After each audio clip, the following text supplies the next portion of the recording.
Donc, il n'y aura pas le début, il n'y aura pas la Ah, présentation. C'est pas grave. C'est pas grave. Oui, et en fait, on s'aperçoit, et tu as tout à fait raison, que les émotions, finalement, bah, on a beau vouloir dire non, non, c'est pas grave, et que ce soit en fait des problématiques émotionnelles dans le couple ou dans le travail, bah, finalement, c'est toi et bah, c'est toi, donc forcément, tu les emmènes. mm, mm. Exactement, c'est ça. C'est-à-dire que quand tu as eu une engueulade avec ton partenaire, par exemple le matin, pour X raison, parce que il a beurré la tartine et que il a pas beurré du bon côté ou qu'il a pas beurré les bords, alors que toi tu kiffes vraiment quand les bords ils sont beurrés, tu vois, et que tu t'es engueulé en disant ah, tu m'as encore fait une tartine où les bords ils sont pas beurrés, bref, et que tu vas au boulot comme ça, tu prends le truc avec toi, c'est-à-dire tu prends tes émotions. Moi j'appelle ça vraiment un masque, c'est-à-dire le masque que tu as dans ta relation de couple, tu l'emmènes avec toi. C'est ce qui se passe en fait, c'est-à-dire tu vas pas laisser le masque dans ta maison, au pied de ta porte, et puis tout à coup tu arrives au boulot et tout va bien et c'est la joie totale. Non, même quand tu arrives au boulot, tu es en train de te dire bah mon chef m'énerve, mon collègue il me saoule, et puis en plus je suis pas sûre d'être payé cet entrepreneur. Est-ce que je vais vraiment facturer ce mois-ci? En fait, tu ramènes tout plein de trucs parce que à la base, tu te sens pas bien dans ton couple en fait. Il s'est passé quelque chose Ouais. complètement. Mais à l'inverse aussi, tu peux, enfin pas à l'inverse, mais tu peux, parce que je parle, moi typiquement, j'avais des masques, mais j'avais la bonne dose, et j'étais capable d'arriver, de me mettre dans un état d'esprit, d'arriver au boulot, et c'était la fête, quoi. Mais à l'intérieur, tu sens bien que c'est juste la surface, en fait. Et j'en profite à vous qui me regardez, j'en profite aussi pour dire un bonjour à Priscilla, pour dire bonjour à Bruno. Euh, et justement, ce que vient de nous partager Stéphanie, là, cette histoire de tartine beurrée ou autre petite chose insignifiante, mais qui prend des proportions phénoménales, bah, j'aimerais bien que vous nous partagiez, vous, des expériences un peu dans ce style-là. Qu'est-ce qui vous est déjà arrivé? Et éventuellement aussi nous en profiter pour nous poser des questions. On prendra le temps d'y répondre. Et pour revenir à ces émotions et ce comportement, euh, c'est vrai que finalement, on oublie une chose dans le couple et partout ailleurs, c'est la clarté de la communication. Parce que par expérience, je sais que moi qui étais un très très mauvais communicant, je disais rien en fait, hein. Donc ce qui fait que Alex, elle avait vraiment du mal à me comprendre. Alors, tu communiquais quand même, c'est parce que tu dis rien que tu communiques pas. Tu communiquais, mais autrement. Et du Ouais, coup, tu mais communiquais des choses qui étaient bien crispées, je pense, des émotions tout pas à fait. très Mais agréables. du coup, ça crée des interprétations. Parce qu'on n'est jamais dans la tête de l'autre. Et donc, on se dit, ah, bah, si elle est énervée, c'est parce que j'ai fait quelque chose de mal. Alors qu'en fait, bah, avec l'expérience, maintenant, je comprends que bah, c'est simplement que toi, tu as été touché pour quelque chose. Ça t'a renvoyé quelque chose. Et du coup, tu te mets en colère pour cette histoire de tartine. Alors qu'en fait, oui, c'est peut-être important parce que tu kiffes qu'il y ait bien du beurre autour de la tartine, Exactement. mais c'est la petite goutte. Enfin, je sais pas ce que tu en penses à ce niveau-là. C'est-à-dire au niveau de est-ce que c'est la petite goutte ou pas, Ouais, c'est ça, enfin voilà, le est-ce que beurre pour sur les toi bords? c'est typiquement la petite goutte ou ça peut être typiquement d'autres choses aussi? Oui, c'est-à-dire vraiment dans le couple, ce qui va faire que vous pétez un plomb, en fait, c'est ça. Ce qui fait qu'en fait, à un moment donné, on en arrive à un point de saturation, c'est jamais un seul événement. C'est-à-dire, alors moi, je prends souvent cet exemple de la tromperie, de l'infidélité, pour expliquer ça.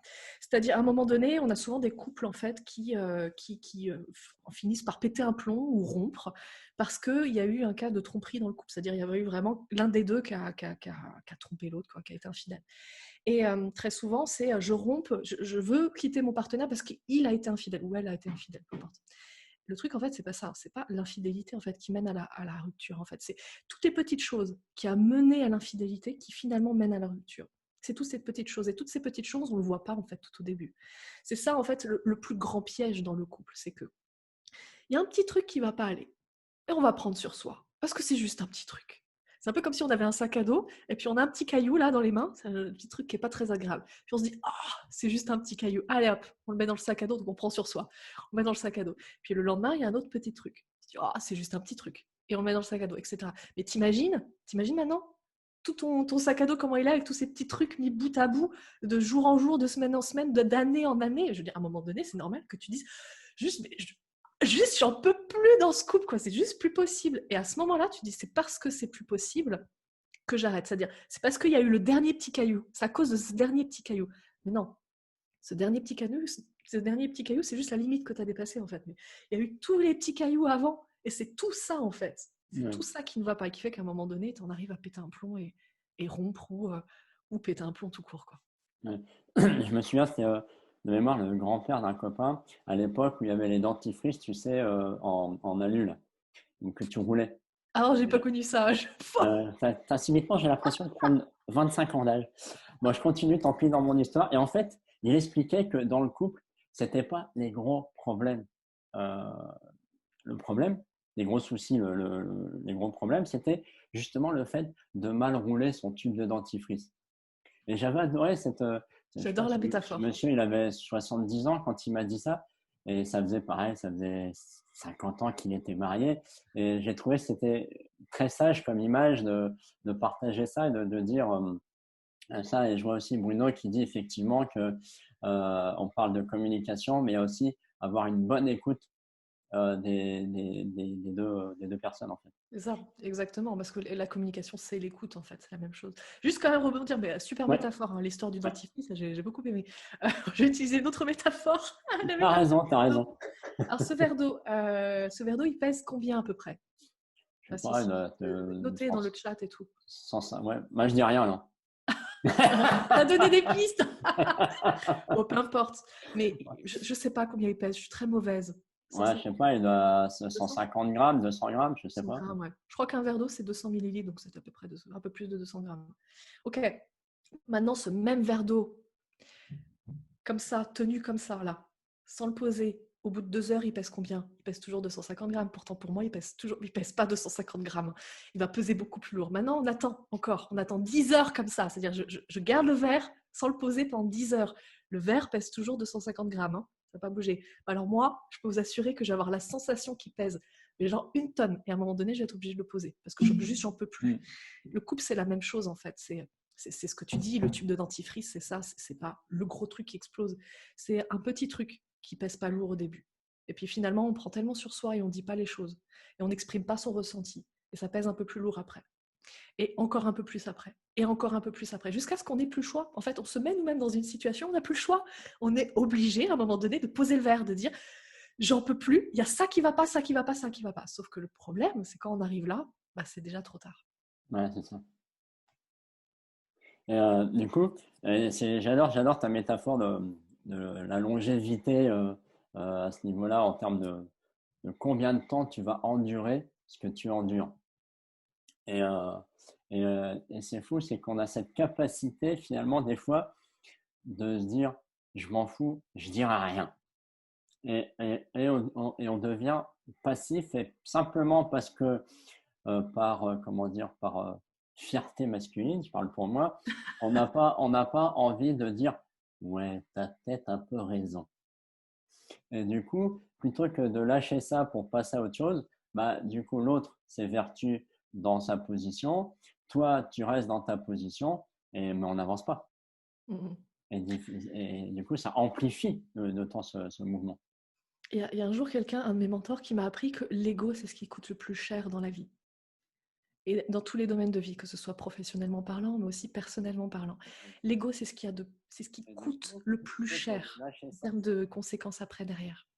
c'est ça. Bah, parce que à partir du moment en fait où on se dit euh, non, je vais agir juste pour mes propres intérêts personnels et non plus l'intérêt du couple ou non plus l'intérêt du peuple, l'intérêt de la boîte ou l'intérêt. Bref. Si j'agis que pour mes intérêts, en fait, c'est l'ego qui parle. En fait, c'est moi je.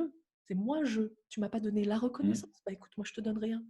Tu m'as pas dit que j'étais le plus fort et que j'étais le plus beau. Bah écoute, moi je te donne pas non plus tout ce que tu demandes. Et donc là, ça c'est l'ego. Et à partir du moment où l'ego agit, c'est le début de la fin. C'est-à-dire, à un moment donné, il va falloir agir différemment. Ça, c'est sûr, il faut faire une rupture, hein, une rupture de pattern, changer complètement de comportement, parce qu'en fait, l'ego mène à l'ego, c'est-à-dire l'ego amène de l'ego, c'est-à-dire l'ego qui est seul, qui est centré sur lui, va amener à plus de solitude, à être plus centré sur soi. Et bon, bah, le couple, c'est 2 personnes, donc c'est pas de la solitude en fait. Ouais.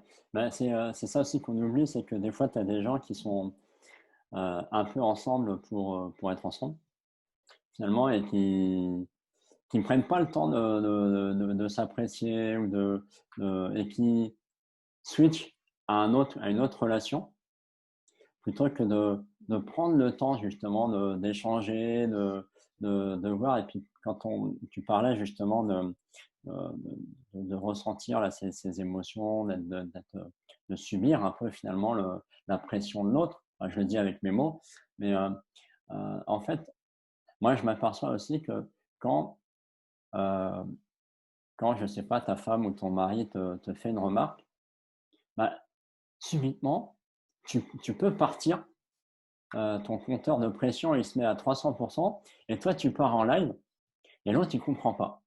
Et moi, je sais par exemple que par expérience, maintenant, euh, c'est aussi parce que finalement, on a tous une histoire, et peut-être ce que vient de te dire la personne, bah, toi, tu vas réagir non pas par rapport à ce qu'elle vient de te dire, mais par rapport à ce que toi, ça te renvoie. Ça peut te renvoyer à ce qu'on appelle à des notions de culpabilité, d'humiliation que tu as eu dans ton histoire. Ça n'a rien à voir sur le moment, mais subitement, la petite phrase ou la petite remarque qu'on te fait, pouf, ça te fait un switch là, et puis toi, tu pars en live parce que tu te sens pas bien dans cette histoire-là, parce que tu l'as pas réglé, entre guillemets, tu l'as pas transformé. Et donc, toi, c'est quoi ton rapport avec ça, en fait, par exemple? Complètement d'accord, complètement aligné. Mais je vais pas m'arrêter là, je vais développer, hein. Vas-y, Je vais pas justement. faire que confirmer. Complètement. Déjà, il y a une chose vraiment quelque chose de très important que tu as dit. Je trouvais plus le mot important. Le concept de réaction, c'est-à-dire quand on est en réaction par rapport à quelque chose, on n'est plus en action. Et c'est quelque chose de complètement différent. C'est deux concepts opposés en fait. C'est-à-dire quand on est en réaction, c'est-à-dire qu'on ne va pas agir selon ce qu'on veut et selon nos propres besoins, on va agir selon quelque chose qui s'est passé à l'extérieur de soi. Alors que quand on est en action, peu importe ce qui se passe en fait autour de soi, peu importe notre environnement, on pourrait nous dire mais t'es complètement conne, mais ma pauvre fille t'es moche, ou même pas cette jupe elle te va pas bien. N'importe qui pourrait dire n'importe quoi, on s'en fout finalement. Peu importe ce que dit l'autre, on agit selon nos propres besoins, nos propres envies. Donc ça, c'est deux concepts complètement différents. Et puis, complètement, quand tu parles vraiment d'émotions, c'est-à-dire à un moment donné, tu dis, on part dans des pics émotionnels parce qu'à un moment donné, l'autre a dit quelque chose où il n'a pas beurré le bord de la biscotte, tu vois, par exemple, et puis, ça part dans une crise. Et j'ai envie de dire, ok, c'est pas grave. Tu vois, en fait, il n'y a rien de grave en fait, dans un couple à partir du moment où on sait ce qui se passe. On a conscience de ce qui se passe.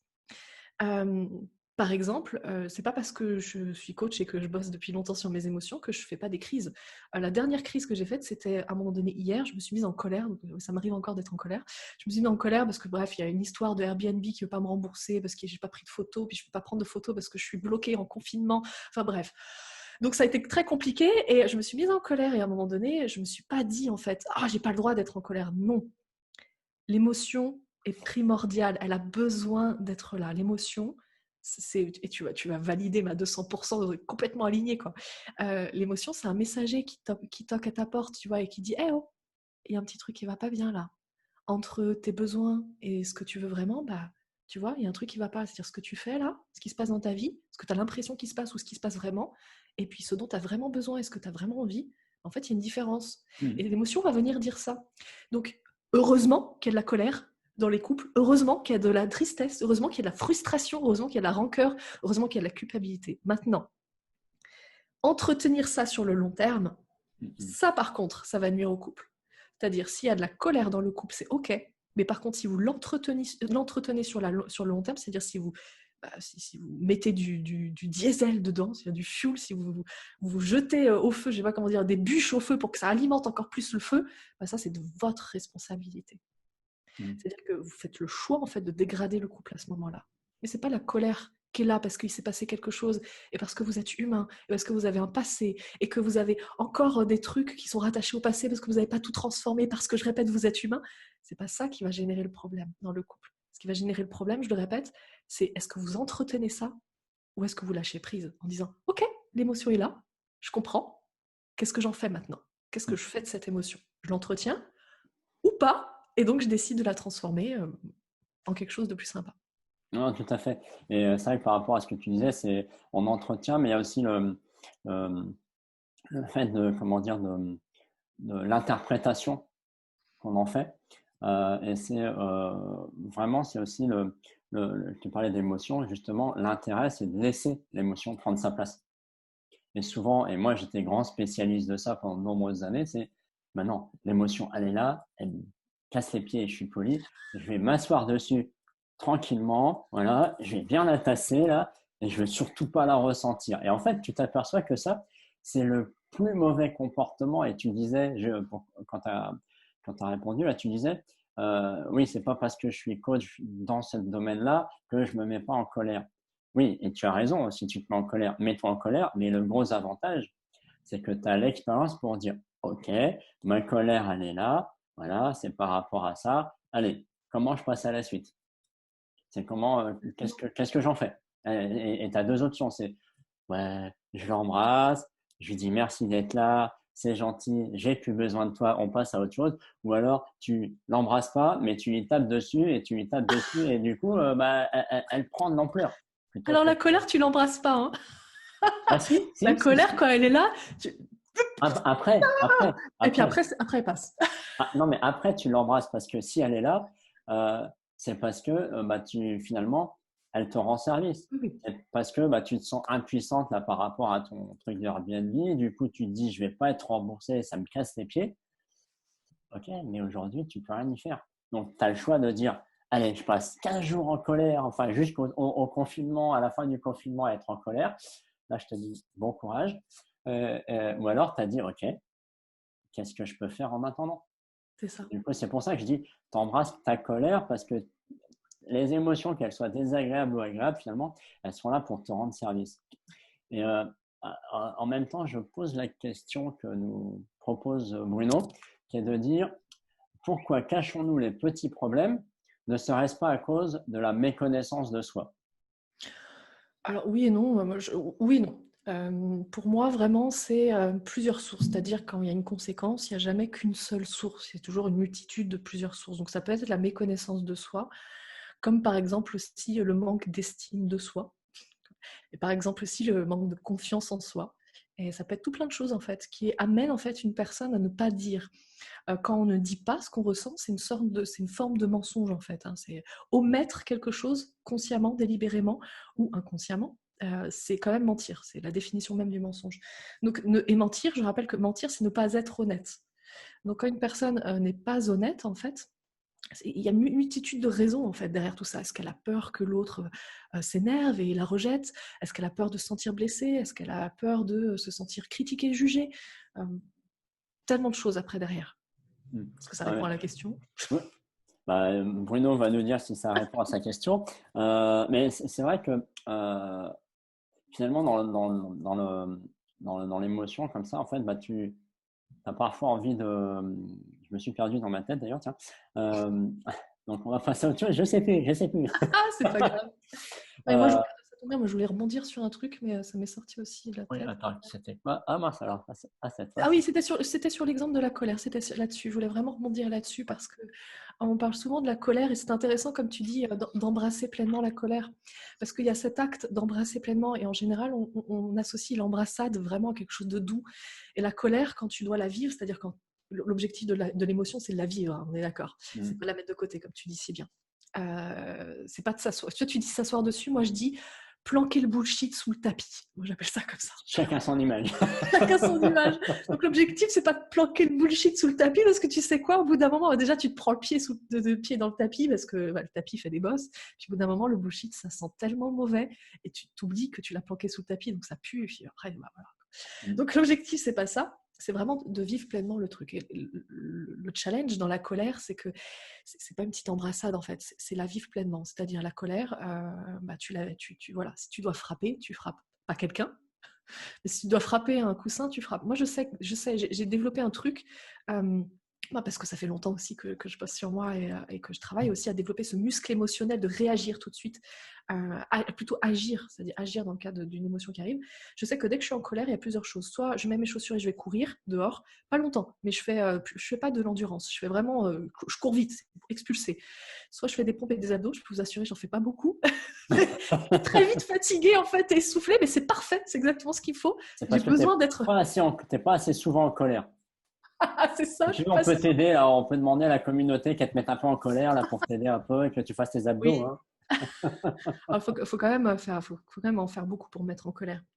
Mais voilà, donc moi j'ai développé un truc. Évidemment, l'émotion, ça passe toujours, quand l'émotion est là, l'émotion demande toujours une réponse corporelle. C'est-à-dire l'émotion, elle est là, elle toque à ta porte en disant « Eh oh, il y a un truc qui va pas ». En gros, il y a un truc qu'il faut que tu changes dans ta vie. Et changer dans ta vie, va falloir que tu fasses quelque chose pour changer dans ta vie. Donc moi j'ai trouvé le truc de pour ce que tu appelles embrasser la colère. Moi je la vis intensément à travers, je fais un truc physiquement, quoi. Un truc physiquement et qui est dur, qui est difficile. C'est-à-dire vraiment, je vais en bout de souffle. Sinon, je joue aussi du piano et je tape sur le piano. Déjà, quand je tape, je joue fort sur le piano. Ça marche aussi très bien. Et ce qui est très intéressant, c'est donc la dernière fois, c'était donc hier. Donc j'ai utilisé le piano plutôt que les pompes et les abdos. C'était comme ça, ce que j'avais envie de faire. Et en fait, je me suis relevée après 10 minutes de piano. J'avais bien tapé sur le piano. Et je me suis dit, putain, elle est encore là, quoi. Pourquoi je suis en colère? Et là, tout à coup, je me suis souvenue de tout ce que je sais. Je me dis, ah ouais, parce qu'en fait, je me sens impuissante. La colère, chaque émotion a un message très précis à vous apporter. La colère, par exemple, c'est ce sentiment d'impuissance. À partir du moment où vous comprenez ce que la colère vous dit, il n'y a plus de colère. Au moment où je me suis dit, putain, je suis encore en colère, mais pourquoi je suis en colère? Parce que je me sens impuissante. La colère était terminée. La tristesse est arrivée, mais la colère était terminée. Tout à fait, c'est excellent ça. Et effectivement, parce qu'on dit souvent que les émotions sont difficiles, mais en fait, c'est pas l'émotion qui est difficile, parce que pour moi, l'émotion, c'est ce qui sort. C'est là, c'est ta joie, ta tristesse, ta peur, enfin, il y en a 6 essentiels, peut-être des fois plus. Mais après, c'est quel sentiment ça te fait vivre. Parce que tu parlais sentiment d'impuissance, après ça peut être le sentiment de culpabilité, d'insécurité, de honte, d'humiliation. Et c'est ça que ça te renvoie. Et c'est justement quand moi je parle d'embrasser, justement, c'est parce qu'en l'embrassant, en la laissant vivre d'abord et en l'embrassant après, ça te permet d'aller dire, OK, qu'est-ce que je sens au fond de moi? Pourquoi je vis cette émotion-là en fait? Et ce qui me fait retrouver ce que je voulais dire tout à l'heure, c'est qu'en fait, tu parlais justement de dire les émotions, etc. Mais c'est parfois pour certaines personnes, et je m'inclus dedans, c'est que c'est parfois un chemin qui n'est pas ouvert. Et donc, tu mens parce que inconsciemment parce que tu ne sais pas faire autrement. Tu n'as pas le chemin neuronal, si on va aller dans ce sens-là, pour aller, tiens, c'est cette émotion-là, donc cette émotion-là, ok, c'est ça, c'est ces mots-là qui sont rattachés à ça pour moi, donc je peux les sortir. Et je sais que moi, c'était infernal, et c'était même au début, j'étais dans l'incapacité de simplement dire ce que je ressentais. Je me sentais pas bien. Alors, je voyais bien que je pouvais être en colère ou triste, mais comme je pleurais pas, je m'autorisais pas à pleurer, donc ça se mélangeait en colère, en je sais pas quoi, et donc du coup, je pouvais pas dire la vérité de ce que je ressentais. Ok. Il y a vraiment deux choses dans ce que tu dis, deux choses importantes, vraiment très importantes que je voudrais souligner. C'est déjà le premier truc, c'est-à-dire le choix, cette notion de choix. Moi, je pense vraiment que quelqu'un qui n'est pas authentique, c'est-à-dire qui ne dit pas ce qu'il ressent, qu'il contient pour lui, qu'il garde à l'intérieur de lui, dans le couple, c'est vrai, ça va être une personne qui en fait a le choix de l'exprimer ou pas, mais qui fait vraiment, j'insiste sur la notion de choix, qui fait le choix de ne pas l'exprimer. C'est pas qu'il n'a pas les moyens, c'est pas qu'il veut pas, ou enfin si c'est qu'il veut pas. C'est pas qu'il n'a pas les moyens, c'est pas qu'il ne peut pas. C'est juste qu'il fait le choix. Pourquoi? Parce que le fait de garder pour lui, ça va avoir plus de bénéfices en fait. Il va avoir un plus grand bénéfice à ne pas dire que plutôt dire. Tout à fait, Dans c'est vrai. sa tête, dans l'espèce de scénario qui se fait dans sa tête. C'est parce que la réalité, dans le couple, c'est que quand tu dis ce que tu ressens, en fait, ça a toujours un effet positif, en fait, derrière. À partir du moment, on verra les clés après derrière, à partir du moment où tu mets la forme aussi dans ce que tu ressens, c'est-à-dire dans ce que tu dis Il y a aussi une forme à mettre derrière. Mais quand tu dis ce que tu ressens, ça a forcément des effets positifs en fait, dans le couple. Mais quand tu entretiens ce scénario de dire je fais le choix de garder pour moi, parce que en fait, dans ma tête, si jamais j'exprime, je vais me faire rejeter, je vais me faire critiquer, je vais me sentir abandonnée. C'est vraiment ça, je vais me sentir rejetée ou abandonnée. C'est vraiment ça à la base de tout. Hein. Si tu fais ce choix-là, en fait, le truc, c'est que ça reste quand même un choix. Et tu es quand même donc responsable des conséquences que ça a. Je suis d'accord. Je t'interromps là. J'aimais juste, pareil, je pense, un bémol dans le sens où je suis d'accord, c'est une notion de choix. J'aime bien les bémols. J'aime bien les dièses aussi. Mais... Voilà, moi, les bémols, c'est plus triste en fait. Hein. Aucun rapport. Souvent, la gamme de bémol, pour moi, est plus, une notion plus triste. Donc, on change de sujet. Mais en fait, c'est que je comprends que c'est un choix, mais c'est un choix inconscient, alors qui est complexe, parce que du coup, ça veut dire que d'une certaine façon, tu n'accordes pas assez de confiance à la personne avec qui tu es. Ça veut dire aussi que tu ne t'autorises pas, donc c'est un choix aussi, tu ne t'autorises pas à lâcher, mais c'est aussi parce que tu n'as pas validé pour toi justement ce que tu disais. Est-ce que ce que je vais lâcher est plus important que le résultat que je veux obtenir à la fin? Et moi, c'était mon schéma, c'est que j'étais tellement ancré de si je livre mes émotions, mes ressentis, je vais me sentir faible, je vais me sentir rejeté, humilié. Comme je n'avais pas expérimenté autre chose, pour moi, c'était trop dangereux de sortir ça.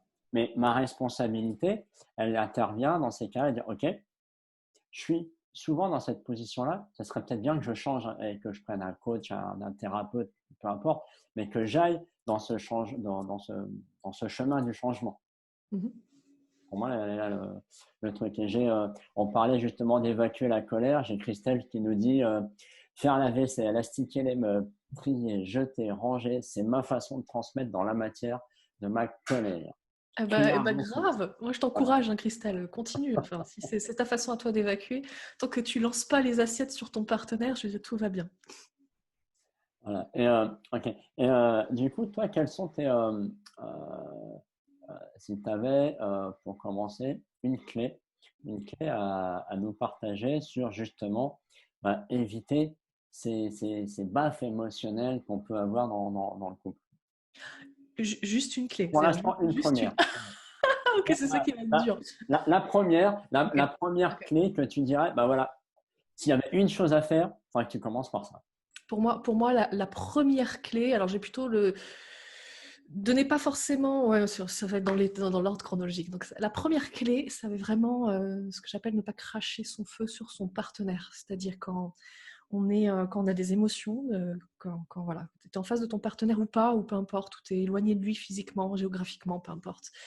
Et là, tu ressens vraiment un truc, c'est-à-dire, bah voilà, il y a un truc qui t'énerve, un truc qui vient de, qu'il ou elle, hein, quand je dis il, on s'en fout, quoi, qu'il vient de dire en fait, où tu viens de découvrir, où tu viens de lire un de ses textos, et en fait, ça te met soit dans une colère ou de la rancœur, ou tu vois, où il y a de la frustration, où tu sens vraiment qu'il y a un truc qui ne va pas.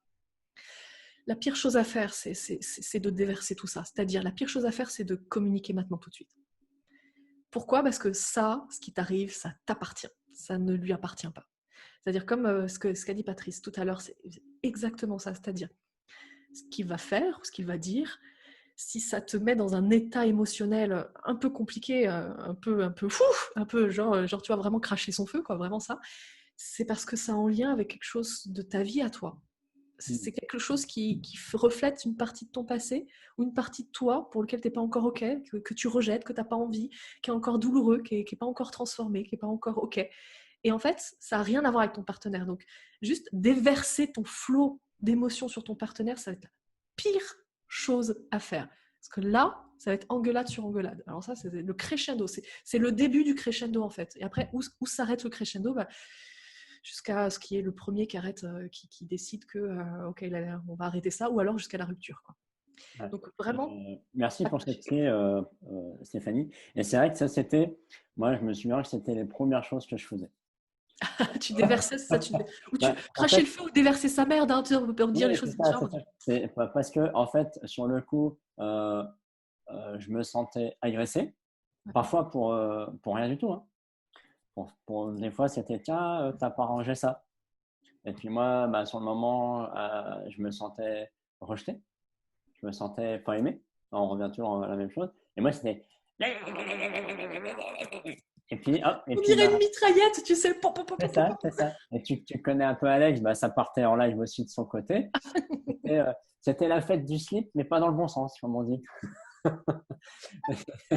C'était infernal et tiens, j'en profite pour. Je pense qu'il y a des liens qui se font dans les commentaires là, parce que il y a après le commentaire de Christelle sur comment elle évacue sa colère, il y a Priscilla qui demande à Christelle de venir chez elle en colère. Je pense qu'il y a un message. Ah, c'est bon ça. Hein. Donc arrangez-vous les filles. C'est l'entraide, ça c'est C'est l'entraide. l'entraide. C'est Bravo, on continue, bravo. voilà, on continue. Donc, effectivement, de ne pas cracher son feu, c'est vraiment la chose, je dirais, c'est presque, je ne sais pas ce que vous en pensez, vous qui écoutez l'interview, là, l'échange, mais c'est presque la chose la plus dure parce que on réagit par rapport à son histoire et donc on se sent intimement attaqué et on répond alors que ça n'a rien à voir avec ce que vient de dire l'autre. Tu vois, Alex, je sais plus, mais c'était par exemple, ouais, t'as pas arrangé ça. Moi, je me sentais rejeté, peut-être un peu humilié, etc. Et je suis sûr, mais je me suis même pas posé la question, que c'était absolument pas son envie. Elle, c'est simplement parce que ce truc-là, ça l'a gonflé que ça soit là et que j'aurais dû le ranger. Point barre. Mais moi, je suis parti à 300 km de là, 3000 km même, dans mon histoire, et j'ai dit, tiens, je vais te le donner parce que j'en veux plus. Et je crache mon feu, je déverse ma merde, comme on dit tranquillement. Et c'est vrai que c'est là que ça fait mal, puisque du coup, bah, l'autre, là, se sent pour le coup vraiment agressé. Parce que, et du coup, qu'est-ce que tu conseillerais justement à l'autre personne qui reçoit ça, qui reçoit ce saut de merde, allez, on va utiliser les mots, et bah, qu'est-ce qu'elle en fait la personne? Tu peux dire bullshit si tu préfères Bullshit, allez, pas le voilà. dire en français, Voilà. Ça sera mais ça moins, revient au même ça quoi. passera mieux aux oreilles. Parce que bullshit, tu vois, on a tout de suite l'odeur, on a tout de suite à peu Ouais. près la consistance, tu vois. Ah. Alors que le feu, c'est plutôt cool, tu vois, le feu de cheminée. Donc, quel conseil j'aurais déjà, en fait, l'une des choses à prendre conscience quand on est en couple ou quand on se met en couple, c'est qu'en fait, on ne se met pas en couple avec une personne, on se met en couple avec une histoire. C'est-à-dire, chaque personne, on a tous nos histoires. Et tu ne te mets pas en couple avec quelqu'un, c'est-à-dire juste un être. Tu te mets en couple avec un être et tout ce qu'il a vécu. C'est-à-dire toutes ces expériences, ces magnifiques expériences comme ces expériences les plus douloureuses. C'est d'ailleurs au passage pour ça que tu es avec cette personne-là, hein, avec ce partenaire. C'est parce que ce qu'il a vécu, ce qu'il ou elle a vécu, c'est ce que tu trouves de magnifique en fait. C'est ce qui fait sa spécificité. C'est tout ça. Et c'est pour ça que tu es avec cette personne. Donc tu n'es pas avec une personne juste pour qui elle est, tu l'es pour toute son expérience passée, donc toute son histoire aussi. Et donc, si c'est ton cas et que parfois tu te prends des sauts de bullshit parce que ton partenaire ne sait pas en fait toutes ces choses-là, il regarde pas ce live, bah, dans ce cas déjà invite-le à regarder ce live, c'est le premier truc. Voilà. Peut-être qu'il regarde pas ce live ou qu'il a envie de le regarder mais qu'il est pas prêt. C'est cette question-là. Est-ce que vraiment véritablement, est-ce que c'est une bonne étape dans sa vie? Est-ce que c'est un bon moment en fait pour vraiment se transformer? Quand tu te prends ça en fait dans la figure, juste rappelle-toi que tu es avec cette personne pour son histoire aussi. Et que donc, du coup, l'une des choses que j'ai répétées quasiment quotidiennement dans ma vie et qui m'a énormément aidée et qui est rien d'autre qu'une phrase c'est pas les accords Toltec, mais presque, c'est les autres ne font pas les choses contre soi, contre les autres, ils font les choses pour eux. C'est-à-dire, tout ce que ton partenaire fait, il le fait pas contre toi. Il le fait pour lui. C'est-à-dire, il le fera jamais pour te faire du mal, jamais, mais il le fera toujours parce que ça lui apporte du bénéfice, un bénéfice à lui. Et ça change juste complètement la donne, en fait. Parce qu'à partir du moment où ton partenaire il est en train de te crier dessus, parce que juste tu as rangé une chaussette rose avec une chaussette bleue, tu t'en es même pas rendu compte, non, comme ça m'était arrivé. C'était une chaussette de taille 40, il faisait du combien? Il fait du 44. Chaussette de taille 44 avec une de mes chaussettes taille 38. Puis j'avais pas vu, c'était les mêmes. Et du coup, je sais pas pourquoi. T'as une chaussette. À ce moment-là, je me suis dit, oh, Steph, il fait pas ça contre moi, il fait ça pour lui. Parce que ça le met dans un état. Bref, c'est son histoire. C'est son histoire. J'ai pas forcément besoin d'aller la comprendre et tout pour juste accepter que il est en train de verser sa merde. C'est son histoire et c'est ok. C'est ok. Il a besoin de temps, il a besoin d'espace. Donc, ok, ça marche. Donc vraiment, le conseil, c'est ça, c'est les autres. Ça va vraiment changer votre vision de la vie, hein, véritablement. Ça va vraiment changer votre interprétation et transformer vraiment votre vie, hein, et dans votre couple, mais partout. C'est vraiment prendre conscience que les gens ne font pas les choses contre les autres, ils font les choses pour eux. Et ça change complètement la donne. C'est le fameux accord Toltec, ne le prends pas personnellement. Exactement. Tu m'as coupé le verso. Ça va pas. Tu m'as coupé mon effet. Attends, reviens en arrière. Oui, alors donc j'allais te dire que ça me fait penser aux accords Toltec, n'en fais pas une affaire personnelle. Merci. Exactement. Oui, et c'est vrai que en plus, c'est un concept très puissant, mais très compliqué à faire. Moi, je me souviens, il y a une période où j'avais un de mes anciens directeurs généraux qui a été un peu l'un de mes mentors pour moi, mais qui avait aussi ce désagréable comportement d'être lunatique. C'est-à-dire, alors j'explique là ce que moi je voyais dans lunatique, c'est qu'il pouvait arriver un matin, il t'embrassait, il disait ouais super Patrice, on va bien avancer et tout, et puis des fois il pouvait passer, t'ignorer ou dire bon t'as rien à faire là que de traîner là, tes projets là ils avancent. Et là tu te dis mais toi tu passes par des vagues émotionnelles parce que tu prends son état émotionnel à lui. Et c'est vrai que on dit ça, je fais juste une parenthèse là-dessus, c'est comme finalement prendre des félicitations ou des remarques désobligeantes, on va dire, finalement, c'est que l'état de la personne. Parce que si la personne est dans son bon jour, entre guillemets, elle va te dire plutôt des bonnes choses, mais si elle est dans son mauvais jour, elle va te dire des mauvaises choses. Et c'est normal. Mais tant que tu n'en as pas conscience, on prend toujours ça pour soi. Et comme tu l'as si bien dit, on a chacun son histoire et ce qui me fait la passerelle avec, finalement, quand tu épouses quelqu'un, je vais vous poser la question à vous qui regardez, c'est que voyez-vous pas que la personne avec qui vous êtes, votre conjoint, votre mari, votre femme, elle a toujours le don de vous mettre le doigt là où vous devez travailler quelque chose. Donc, quand tu te Ah bon? T'es sûr de ça? Oui. Moi, je le vois. Chaque fois que je me mets en colère, je me dis ah oui, c'est le petit bouton en haut à gauche là qu'il faut que je travaille, que j'ai pas encore travaillé.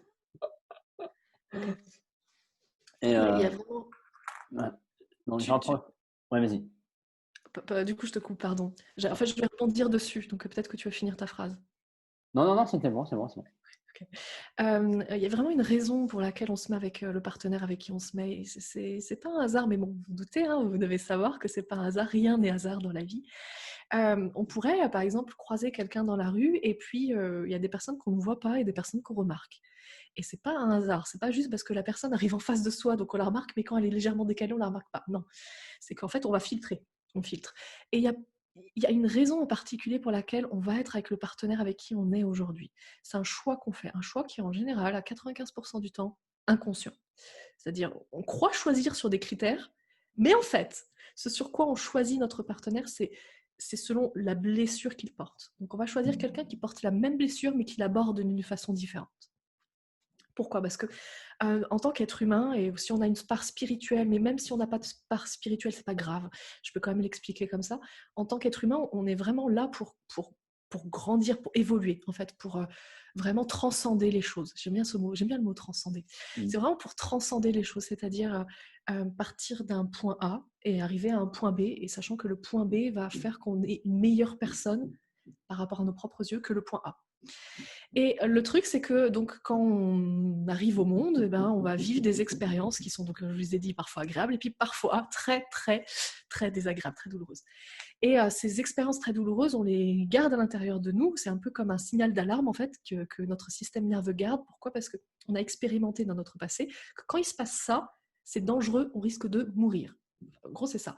Parce que si on meurt émotionnellement, on meurt physiquement. Je détaille ça, c'est clair ou pas? Je vais peut-être le détailler très, très rapidement. Vas-y, Pourquoi, vas-y. ouais, pourquoi si on meurt émotionnellement, on meurt physiquement? Parce qu'en fait, on est des homo sapiens à la base, donc on est fait pour vivre, dans des tribus d'environ 100-150 personnes. Et on n'a pas eu assez d'années, en fait, de temps d'évolution de notre ADN pour nous adapter à ce monde moderne. En fait, on est des milliers dans des villes. Donc on est vraiment fait pour vivre entre 100 et 150 personnes. Et en fait, quand on sortait de la tribu, quand on était expulsé de la tribu, on mourait. Parce que un individu, un humain seul, ne peut pas et entretenir le feu dans la jungle et aller chasser et dormir en surveillant qu'il n'y ait pas d'attaque. En fait, c'est pas possible. Donc, on était obligé de survivre. On survivait en tribu. Et si on ne fait plus partie de la tribu, c'est-à-dire si on se sent rejeté ou si on se sent abandonné, c'est fini pour nous. Physiquement, on meurt. C'est ça que ça veut dire. Et donc, on a gardé ça à l'intérieur de nous, dans notre ADN. On a gardé ce truc de, même si on vit dans des villes juste immenses, on a cette peur profonde d'être rejeté et abandonné, ou abandonné. Le passage rejeté et abandonné, c'est la même chose, c'est juste deux énergies opposées. C'est-à-dire rejeté, on te repousse, et abandonné, tu restes sur place, mais l'autre part. C'est la même chose en fait, Ouais. de sens opposés. Et en fait, on a extrêmement peur de ça. Et donc, du coup, on a des signaux d'alarme qui se déclenchent quand on a l'impression de revivre ce type de situation. Et je ne sais plus où je voulais en venir. Je crois que c'est quand j'ai fait la dernière parenthèse que je me suis perdue. Ouais, bah, tu disais que tu fallait faire partie de cette notion de groupe pour rester, pour continuer on était projeté dans ces émotions par rapport à cette notion du groupe et d'être rejeté ou pas par rapport à cette notion d'abandonner, rejeter en fait. Ok, bon, c'est pas grave, je rebondis. Ok. Improvisation. Bah, j'en profite pour basculer sur les commentaires. Donc justement, il y a Bruno qui nous dit qu'effectivement, le problème de notre société actuelle est elle pousse les gens à intérioriser toutes les émotions, car elle suggère que c'est mal de les exprimer et que cela engendre un tas de problèmes reliés au corps et à l'esprit. Non, ça, Bruno, c'est ton interprétation. Ça, non, c'est ta vision des choses. C'est-à-dire, c'est pas la réalité, c'est ta réalité. C'est-à-dire, c'est ce que tu décides de voir de la société. Ce qui est intéressant, c'est, tu vois, c'est par exemple d'échanger, et c'est magnifique que tu sois sur ce live, et vraiment, vraiment, je te remercie et bravo. C'est de pouvoir justement échanger communiquer avec des personnes qui justement voient la société sous un autre angle, parce qu'en fait, tu vois la société que selon tes lunettes et tes croyances. Mais c'est que ta vérité en fait. À partir du moment où tu changes un peu de lunettes, où tu t'enlèves un peu les lunettes, où tu regardes comme ça, tu vas voir qu'en fait c'est complètement différent. Tu as complètement l'opportunité dans cette société de t'exprimer. Complètement. Sauf que si tu crois que tu peux pas le faire, ne t'en fais pas. Ça va être ta réalité. T'as raison. Si tu crois que tu peux le faire, ne t'en fais pas aussi. Ça va être ta réalité. T'as raison aussi. Non, mais c'est tout à fait vrai. Et moi qui étais plutôt fermé des émotions, ben, je ne voyais que ça. Depuis que je m'ouvre aux émotions, je rencontre des gens qui s'ouvrent aux émotions. Donc, voilà, c'est vrai et faux ce que tu dis, Bruno. J'ai une question de Christelle qui nous dit souvent après les cris, il y a le silence qui s'éternise dans le couple et c'est pas simple à rompre. Après les, pardon, j'ai pas entendu. Après les cris, À l'écrit, genre ok. voilà, il y a un silence qui s'installe et je te rejoins, Christelle. Et du coup, qu'est-ce que toi tu préconises pour rompre ce silence et remettre une communication dans le couple après une engueulade en fait? Ouais. Alors deux choses déjà, le premier truc, c'est en quoi le silence est un problème. Le silence n'est pas un problème, le silence est une forme de communication. Il y a quelque chose que j'ai appris en musique extraordinaire, c'est que la chose la plus importante en musique, c'est les silences, c'est pas les notes. Tu le sais, Patrice, qui fait beaucoup de musique aussi. Ce qui donne beaucoup plus de poids en fait aux notes, c'est quand tu fais des silences.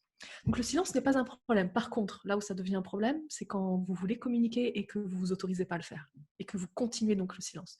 Encore une fois, on en revient toujours à cette histoire de choix, c'est-à-dire ce qui arrive maintenant tout de suite comme l'émotion, c'est ok. Maintenant, c'est qu'est-ce que tu en fais dans le temps. Donc le silence arrive parce que à un moment donné, vous avez dit tellement de choses, vous avez sorti tellement de choses que c'est normal. Il y a toujours un équilibre qui se crée. La nature est comme ça, on cherche toujours un équilibre. Donc, vous criez, naturellement, vous en venez à poser un silence, en fait, à créer un silence pour pouvoir rééquilibrer. Maintenant, le truc, c'est qu'est-ce que vous faites de ce silence? Est-ce que si le silence perdure dans le temps, est-ce que c'est vraiment ce que vous voulez?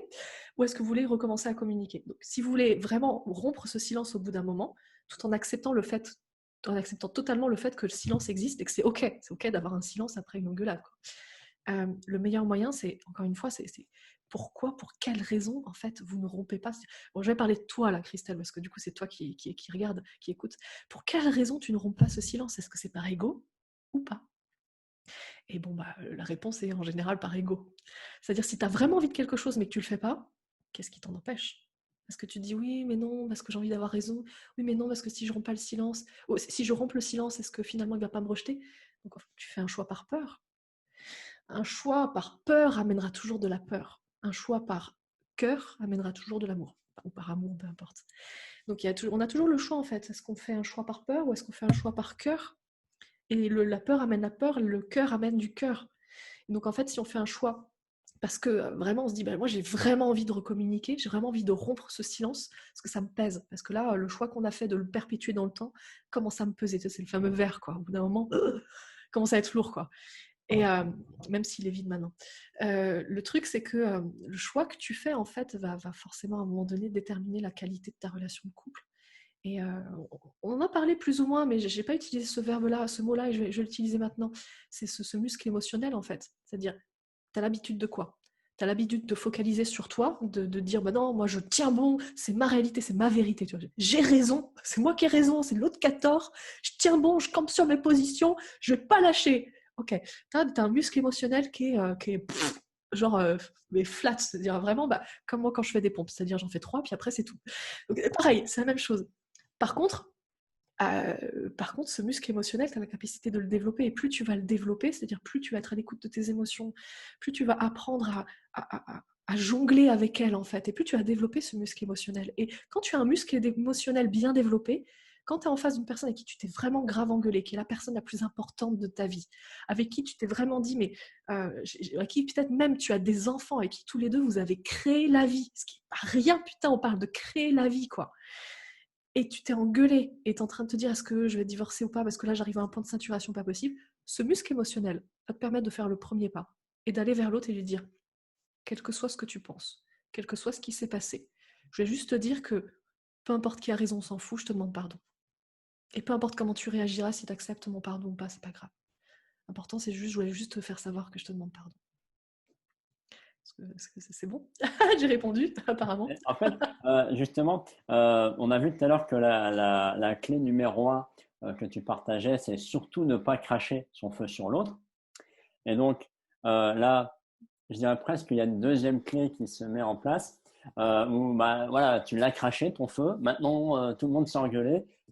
Il y a un silence. Et donc, est-ce que je peux dire que ta deuxième clé, bah, ça serait de dire, OK, j'accepte ce qui s'est passé en tant que tel, et je prends sur moi de faire la démarche d'aller vers l'autre, de dire, OK, voilà, toi tu dis, bah voilà, peu importe ce qui s'est passé, peu importe ce que tu as dit, peu importe qui a raison, bah voilà, repartons sur d'autres voies, repartons mieux. Ah, je n'ai pas noté la fin, pardon, mais repartons vers de meilleurs auspices ensemble. Exactement. Exactement, c'est la deuxième clé, sachant qu'il y a quand même un élément très important pour passer de la première clé à la deuxième clé. Donc la première clé, c'est vraiment quand tu as des émotions comme ça, et j'insiste sur émotion n'est pas égal à sentiment. Émotion, c'est maintenant tout de suite. Sentiment, c'est le choix que tu fais de le perpétuer dans le temps. Tout à fait. Quand tu as l'émotion qui arrive, bam, tu le craches pas sur ton partenaire, ça a juste à voir rien qu'avec toi-même, c'est ton histoire à toi en fait, c'est toi qui es blessé, c'est pas l'autre. Donc juste tu craches pas ton feu, tu vas balancer des assiettes, ranger des assiettes, nettoyer des meubles, passer l'aspirateur, aller courir, t'achètes un punching ball, ou tu tapes dans tes coussins, ou tu cries. D'ailleurs au passage, des enfants, qu'est-ce qu'ils font quand ils sont énervés? Ils crient, ils serrent les poings et ils tapent du pied. Je sais pas si tu as déjà fait ça. Alors j'ai refait ça il y a pas longtemps. Ah non, c'était déjà un petit moment parce que j'étais encore à Malte. J'étais énervée, j'ai crié et j'ai tapé des pieds par terre avec les poings fermés. Bah, c'est passé nickel, hein. La colère est partie aussi vite qu'elle est arrivée. Je veux dire, donc ouais, c'était juste un exemple. Donc tu fais plein de trucs. Mais pour pouvoir ensuite en arriver à l'étape où tu es complètement apaisé et t'en as... Alors, évidemment, tu dois aussi avoir développé ce muscle émotionnel pour avoir le courage d'aller dire pardon à ton partenaire, ça c'est certain. Et d'ailleurs, développer le muscle émotionnel, c'est comme un muscle physique, c'est-à-dire il faut de l'entraînement. Il faut t'entraîner encore et encore et encore. Et au début, quand tu fais 3 pompes, c'est dur, mais au bout d'un moment, au bout de 3 ans, au bout de 3 mois, ça devient quand même beaucoup plus facile. Il y a ce que j'appelle le temps d'intégration. Et le temps d'intégration, c'est quelque chose où la plupart des gens oublient. Genre c'est la fameuse société tout de suite maintenant. Je veux tout de suite maintenant. Je clique sur YouTube et j'ai la vidéo que je veux maintenant tout de suite en direct. Je veux une information, je vais sur Google, paf, paf, c'est bon, j'ai l'info. Sauf qu'en fait, on est des êtres physiques incarnés, puis le temps fait partie d'une des dimensions. Je veux dire, on évolue dans le temps, on vieillit, c'est comme ça, et c'est le temps. Et en fait, on a un temps d'intégration, et le temps d'intégration n'est pas le même pour tout le monde. Ça va dépendre de ton muscle émotionnel, c'est-à-dire ce qui est vraiment musclé ou pas. Ça va dépendre de ton environnement, de qui tu es entouré. Est-ce que tu es entouré de mentors, de personnes qui, par exemple comme Patrice, qui va t'aider justement vraiment à voir les choses sous un autre angle, à voir les choses différemment, à t'aider à dépasser, à vivre pleinement tes émotions. Ou est-ce que tu es entouré de personnes qui vont te descendre, qui vont te flinguer, qui vont te dire mais arrête, de toute façon tu as raison, ton partenaire c'est vraiment un connard, il t'a vraiment dit ça, mais c'est vraiment un con, mais tu devrais le quitter. Et en fait, ça ne va pas t'aider. Donc, tu as ce temps en fait, d'intégration. La pire des discussions, ça. Et ce temps d'intégration va te permettre, en fait, au bout d'un moment, d'accéder à la deuxième clé. Tu dois juste accepter que parfois, ça prend du temps et puis parfois non. Il y a des personnes, j'ai vu des personnes pardonner en l'espace de... mais pardonner des trucs, mais en l'espace de 10 minutes, quoi. Et il y a des personnes où on est encore à plusieurs sessions et ils pardonnent pas. Et, c'est ok, c'est pas grave, c'est ok, chacun a son temps. Mais donc, la deuxième clé, c'est vraiment savoir juste aller vers l'autre et demander pardon, quel que soit ce que dit l'autre, et quel que soit ce qui s'est passé, et même si c'est l'autre qui a tort, et même si c'est l'autre qui a merdé, peu importe. Mais pour ça, il y a vraiment ce temps d'intégration.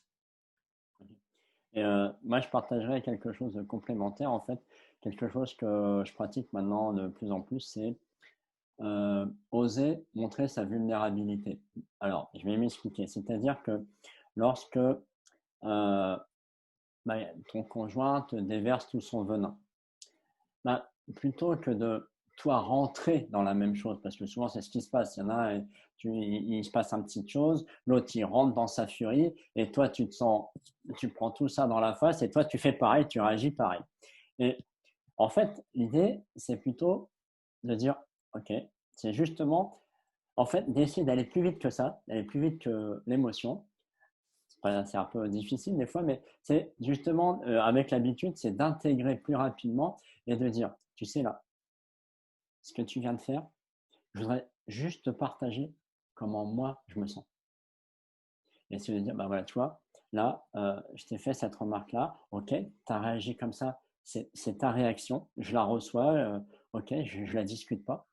Mais du coup, moi, tu vois, je me suis senti rejeté, je me suis senti vraiment dans ma peur. J'ai eu peur que tu me frappes ou je me suis senti humilié parce que tu as fait ça, il y avait plein de monde. Bon, je voulais juste te partager comment moi je me sens. Et quand tu fais ça, tu vas t'apercevoir que déjà toi, tu n'es pas du tout en réaction émotionnelle puisque tu es vraiment dans, chez toi, dans ton fondement, dans tes racines. Et l'autre, du coup, je dirais quand il n'est pas habitué, ça le scotche un peu parce qu'il dit tiens, ok. Et puis du coup, son émotion à lui, quelle qu'elle soit, il va la descendre. Et c'est après, justement, que là, tu peux discuter. Une fois que les émotions extrêmes peuvent redescendre, même la joie, hein. Même quand quelqu'un est vraiment dans la joie, tu ne peux plus discuter avec lui parce que lui, c'est tu ne peux pas. Donc, il faut faire redescendre un niveau d'émotion cohérent à tous les deux pour qu'il y ait une communication qui se fasse. Et donc, vraiment, cette façon de dire, de prendre le temps et de dire, de juste partager, tu vois, de juste partager comment toi, tu te sens. Pas l'autre, mais toi. Puisque comme tu me dis bien Stéphanie, on a épousé une histoire et donc c'est prends ton histoire et dépose-la. Et dire voilà, je me sens comme ça, moi ça m'a renvoyé à mon histoire. Ah tiens, tu la connais pas, est-ce que je peux te la partager? On fera ce que tu veux et voilà. Mais il faut voilà, c'est de l'écoute, c'est de l'intuition pour pouvoir être à même d'être dans ce scénario-là en fait. Et puis, tu sais, ça rejoint cette notion aussi de temps d'intégration parce que L'autre n'est pas en capacité de recevoir, en fait. Tu as beau dire parfois, je me sens comme ça, si l'autre il est encore plein dans son crachage de feu, dans son déversage de bullshit, ou dans son crachage de venin, le nouveau mot qui est plutôt pas mal, l'autre n'est pas en capacité de recevoir. Il y a vraiment ce temps d'intégration qui n'est pas le même pour les deux, qui n'est pas le même pour les deux en plus. Excellente remarque. Oui, tu as raison, parce que j'ai oublié un élément important, c'est de demander l'autorisation. De dire, excuse-moi, est-ce que je peux juste te partager comment je me sens? Mm-mm. Mais d'accepter que l'autre, il peut te dire non. Et C'est dans ce ça. cas-là, Et après, pour dire comment tu romps le silence, euh, en fait, c'est d'accepter le silence. Moi, c'est ce que je fais maintenant. Mais moi, je rentrais aussi, à un moment donné, je rentrais dans mon ego. Et le silence, il durait. Il durait. Il durait. Et c'est de dire, C'est ça, tu faisais un show tu de sais quoi? perpétuer du temps. Moi, je vais rien dire pendant 3 jours. Fuck. Mais ça, c'est pas le bon plan. Et non, c'est après, moi, je laisse un temps d'intégration finalement. Merci pour cette clé, Stéphanie. Et puis après, je repars à une activité avec l'autre. C'est-à-dire, si on allait passer à table, il dit, bah tiens, je vais mettre la table, ça te dit? Puis l'autre, il peut dire oui ou non. Et puis, mais je romps le silence de cette façon-là. Ça ne veut pas dire que l'autre va parler. L'autre, s'il veut rester dans son mutisme, ça lui appartient. Mais moi, j'essaye de faire, puisque c'était surtout moi qui faisais ça, j'essaye justement de dire, bon allez, lâche ton ego là, mets-le dans la poche, t'en as pas besoin pour l'instant, et de dire, allez, qu'est-ce qu'on devait faire tous les deux, on en était où, ou voilà, ou de dire, bon j'ai besoin de sortir un peu là, je vais faire un tour et je reviens. Mais voilà, mais de plus être dans la colère, de plus être dans l'émotion et de rompre le silence et de repartir dans une activité. Et potentiellement de le dire un peu à l'autre, de dire, euh, des fois je dis, bon, comment ça va maintenant? Tu vois, gentiment, ou Ça donne le terrain, quoi. voilà, voilà. Et puis si tu te prends un scud en passant, bon, tu sais que ça va pas Tu sais encore. que c'est pas le bon moment. Tu sais que l'autre a besoin de plus de temps. Voilà, mais au moins je romps le silence pour moi. Si jamais toi, Christelle, tu te sens un peu comment dire, ouais, ah, ouais, en insécurité avec ce silence-là, laisse-le venir quand même pour l'apprendre, parce que le silence est un moment important, mais romps-le à ta façon, sans ego, sans, voilà, reprends ton activité, ou voilà, dis un mot à ton conjoint, fais-lui un petit bisou, même si sur le moment il le refuse un peu, mais voilà, fais-le à ta façon, gentiment, et puis voilà, ça va repartir en fait. Je vais continuer à rebondir dessus et puis ça me fait penser, j'ai retrouvé le fil de tout à l'heure où j'avais perdu le fil, je viens de le retrouver. Donc ça tombe bien, je vais faire le lien là entre ce qu'on dit là maintenant tout de suite et le fil que j'ai perdu. Ah, c'est ce fameux truc de pourquoi ça pète autant dans le couple. C'est-à-dire, mais on va pas se le cacher, d'accord, hein, on va se dire la vérité en face. Dans le couple, c'est vraiment l'endroit où il y a le plus d'étincelles. C'est-à-dire, c'est vraiment ce que je disais tout au début, c'est l'endroit où tu vis des choses tellement magiques et en même temps aussi parfois tellement douloureuses. Pourquoi? Parce que, comme je te disais, ils ont repris les travaux là-haut. Ouais. Ouais, t'entends les boum boum boum.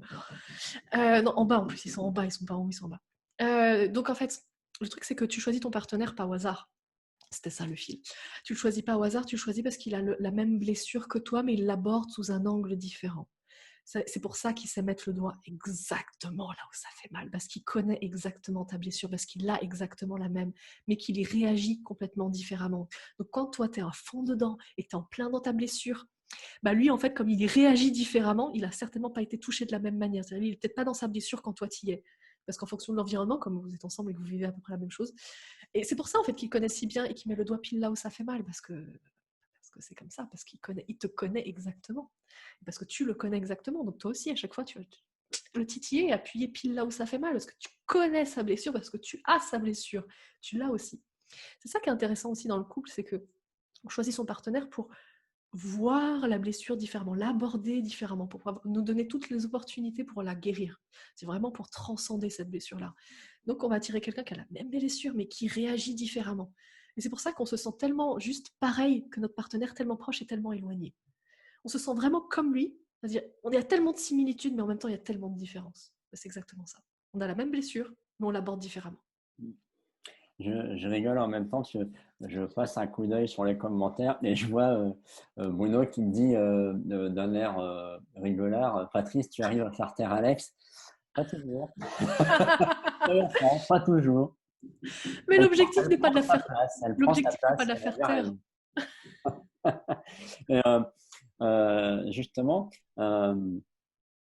par rapport à ces histoires de blessures, euh, comment tu peux accompagner ton conjoint à, je dirais pas à résoudre la Ah, blessure, parce que j'aime tu ne la question. résoudras Ah, pas, mais j'aime la question, tu vas-y. peux l'accompagner à faire son chemin. Bah, tu l'accompagnes pas à faire son chemin. Non, mais Ah, c'est quelque chose de très important. Mais merci de poser cette question, Patrice. je Vraiment. te laisse répondre à ça, mais ce n'était pas dans le sens que je voulais l'entendre, pardon. Ah, Mais ok, d'accord. Bah, réponds à cette très important. erreur de question. C'est très important que tu l'aies posé dans ce sens-là, parce que c'est vraiment quelque chose où on ne pouvait pas terminer. J'étais obligée de le dire dans ce live-là. On parle beaucoup de « et quand l'autre fait ça ?» et quand ton partenaire déverse, comment tu fais pour… Bon, en fait, c'est très simple, tu ne fais pas pour l'autre. C'est-à-dire l'autre, tu l'acceptes comme il est, ou tu ne l'acceptes pas. Si tu ne l'acceptes pas, pose-toi la question de pourquoi. Qu'est-ce que tu fais avec lui, quoi. En fait, c'est ça la grande clé dans le couple, c'est que tu ne changes pas ton partenaire et tu ne cherches pas à changer ton partenaire. Le plus tu veux, même si c'est pour son bien, même si tu sais que ce chemin-là va lui apporter plus de bénéfices et il se sentira tellement mieux que le chemin qu'il est en train d'emprunter, là, qu'il fait se sentir pas très bien, tu l'aides pas. Parce que le plus tu vas le pousser dans ce chemin, que tu sais qui est bon pour lui, et le plus il va résister. Parce que le plus tu le pousses sur ce chemin, le plus tu lui dis, tu lui envoies comme message, je ne t'aime pas pour qui tu es, je t'aime pour qui j'aimerais que tu sois. Et donc, pour lui, c'est pas OK. Quelqu'un ne veut pas être aimé pour quelqu'un d'autre. Il veut être aimé pour qui il est maintenant, tout de suite. Donc, le plus tu veux le changer, le moins il va changer.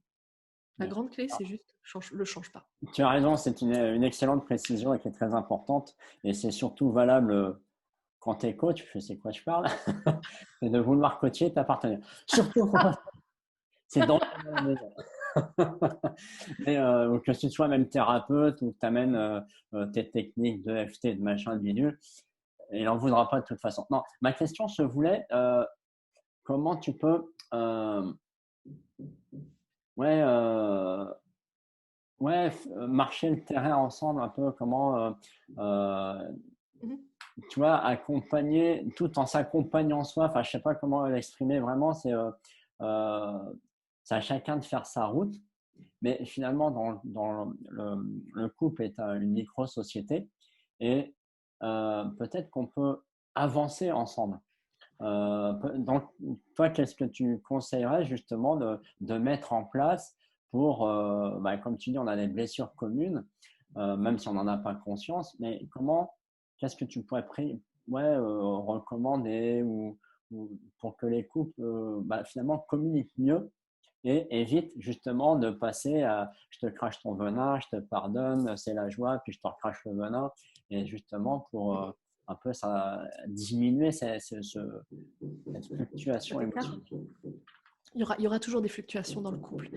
C'est ça qui est merveilleux en fait, le couple. C'est que le couple, c'est le symbole de l'infini en fait. C'est-à-dire, on a les deux personnes qui sont là et en fait, on a la première qui va tout à coup prendre un élan, mais qui va être en croissance ou qui va s'éloigner en gros. Elle va lancer l'impulsion en fait. La seconde personne qui va prendre l'impulsion, qui va la lancer en fait. Et c'est comme ça que le couple évolue ensemble. Il y a toujours des écarts. Dans tous les couples, il y a toujours des écarts qui sont plus ou moins proches, plus ou moins éloignés. Et le couple fait ça toute sa vie en fait. On s'éloigne, on se retrouve, on s'éloigne, on se retrouve. Donc ça, c'est complètement naturel. C'est quelque chose de normal. C'est-à-dire au moment où on s'écarte, c'est pas que le couple va plus, c'est que c'est un phénomène naturel du couple. La question était comment améliorer la communication, c'est ça? Oui, c'est-à-dire comment tu peux justement travailler sur limiter peut-être ces rythmes de fluctuation, même si quand il est là, il va prendre cette là, mais peut-être qu'on peut faire en sorte que ça soit moins fréquent. Pour avancer ensemble, ouais. La meilleure chose à faire, c'est toujours de te dire, déjà ton partenaire t'appartient pas, donc tu n'as aucun pouvoir sur lui, hein, on est d'accord. C'est-à-dire que t'as pas, déjà, il ne te doit rien, ton partenaire, hein, déjà. Il ne t'appartient pas et donc tu ne peux pas le contrôler. Par contre, tu peux l'influencer. Influencer ne veut pas dire contrôler. J'ai tellement de personnes qui me disent, ah ouais, mais si je fais ça, est-ce que du coup il va changer? Bah, oui et non, on ne sait pas. Parce que influencer ne veut pas dire contrôler. Donc ça veut dire que tu peux amener en fait ton partenaire tu peux l'influencer. Et le meilleur moyen, c'est toujours vraiment juste ressens-toi sur toi, quoi. Tu es responsable de ton monde à toi. Et dans ton monde, il y a aussi ton partenaire. Et ce que je veux dire par là, c'est que dans ton partenaire, c'est pas ton partenaire, en fait, c'est la vision que tu en as de ton partenaire. Grande différence. Une grande différence entre les deux. Et en fait, tu vas pouvoir complètement en fait, modifier, changer ton monde et donc la vision que tu en as de ton partenaire. Et la vision que tu as de ton partenaire va lui permettre de l'influencer. Après, il sera complètement libre de ses choix. Et comment on fait pour vraiment réduire cet écart ou gérer au mieux pour pas qu'il y ait trop d'écart ou avancer ensemble ou évoluer ensemble. En fait, tu vois, tous ces trucs-là, tout ce que tu m'as dit, c'est vraiment de se dire, ok, je suis responsable de mon monde à moi, je suis responsable de ce qui se passe dans ma vie. Mais je peux pas contrôler les personnes, je peux pas contrôler les choses en fait. Par contre, je peux les influencer. Comment je peux les influencer? Si moi, j'ai envie qu'ils changent, je dois changer. Par exemple, j'ai envie qu'ils soient plus doux. À moi d'apporter la douceur dans mon couple. Puisque si tu crées dans ton couple ce que tu veux y voir, j'ai envie de te dire jackpot, puisque tu l'as créé. Si tu veux plus de communication dans ton couple, à toi de communiquer plus. Pourquoi? Parce que tu veux de la communication. Soit tu attends que l'extérieur te l'apporte, soit tu attends que ton partenaire te l'apporte. Une chance sur deux pour que ça arrive, à peu près. Parce que soit il te l'apporte, ouais, super. Soit il te l'apporte pas, oh zut. Donc une chance sur deux. Sinon, tu le crées toi-même. Tu veux de la communication, crée de la communication. Tu mets dans ton couple ce que tu veux y voir. Tout part de toi. Toute la création, tout part de toi. C'est-à-dire, ton partenaire tel que tu le vois, c'est même pas ton partenaire. C'est une vision que tu en as de lui. C'est une énorme différence. C'est une énorme différence. Parce que ça veut dire par là que c'est pas ton partenaire. C'est une vision que tu as de lui. Ce n'est pas lui. Donc c'est normal que tu puisses pas le contrôler. Par contre, tu peux totalement contrôler la vision que tu en as de lui. Et c'est en changeant la vision que tu as de lui que tu vas pouvoir l'influencer. Je vais te donner un exemple qui a été assez fort quand même pour moi dans ma vie. Je me suis prise une grosse claque émotionnelle en 2008. Non, pas en 2008. Non, quand j'avais 28 ans. Bon, c'était en 2015. Oh, je sais pas. Non, c'était pas hier. C'était il y a 5 ans. J'ai 33, donc c'était il y a 5 ans. Je me suis pris une énorme claque émotionnelle. J'ai perdu ma chienne. C'était mon bébé. C'était très, très dur pour moi. Et en fait, avec cette claque émotionnelle est arrivé, évidemment, énormément de douleur amène à énormément de changements, en fait. Il est arrivé un énorme changement dans ma vie où c'est la première fois de ma vie où je me suis ouverte spirituellement. J'ai juste compris qu'en fait, derrière la réalité que je voyais, il y avait autre chose. Et à ce moment-là, j'ai compris qu'en fait, les animaux pouvaient leur parler, qu'ils avaient aussi certainement une conscience, qu'ils avaient des émotions. Et en fait, j'en ai discuté avec mon partenaire à l'époque. Et j'ai commencé le truc. Et il a rejeté en bloc. On était tous les deux à cette époque-là très cartésiens. Et moi, j'ai commencé à arrêter d'être très cartésienne. Et j'ai commencé à voir les choses différemment et à croire en des choses que je ne pouvais pas prouver. Et je lui en ai parlé. Et puis, il a rejeté, mais en bloc. Il me disait, enfin... Et au bout d'un moment, en fait, j'attendais rien de lui à ce moment-là. Je prenais juste plaisir à lui partager ce que moi je vivais, ce qui était nouveau dans ma vie. Et puis un jour, il a commencé à arrêter de rejeter. Mais il se taisait, il disait plus rien. Quand je lui parlais de ça, il émettait même plus un seul mot.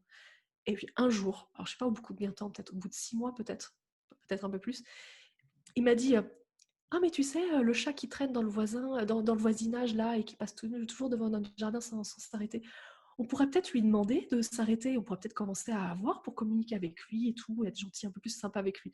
Je me dis waouh, qu'est-ce qu'il est en train de me dire, tu vois, il est en train de parler.